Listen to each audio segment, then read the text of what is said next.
Welcome back to ClearTask. Today we are going to fix Parsec Error Code 6023. This error happens when Parsec struggles to establish a peer-to-peer connection, usually because of firewall restrictions or network configuration issues. Let's fix it step by step. First, we need to make sure Windows Firewall isn't blocking the application. Go to your Windows search bar, type Windows Defender Firewall and open it. On the left-hand menu, click Allow an app or feature. Through Windows Defender Firewall, click the Change Settings button at the top right. Then scroll to the bottom and click Allow another app. Click Browse. You will need to locate your Parsec executable file.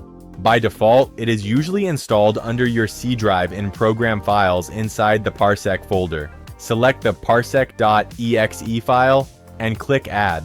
Once added, make sure both the private and public checkboxes are ticked next to Parsec in the list. Then click OK at the bottom to save your changes. Next, let's optimize Parsec's internal network settings. Open the Parsec app and click the settings gear icon. Navigate to the Network tab. Find the setting for UPnP and switch it to ON. This allows your router to automatically open the required ports. If you are still getting the error after enabling UPnP, stay in the Network tab. Look for the client port setting. By default, this is left blank. Manually change it to a specific port number like 8000. Completely close Parsec, restart the app, and try connecting again. That is it. Your connection should now be stable and running without the 6023 error. If this tutorial helped you, please leave a like, drop a comment if you have any questions, and subscribe to ClearTask for more direct tech solutions. Thanks for watching.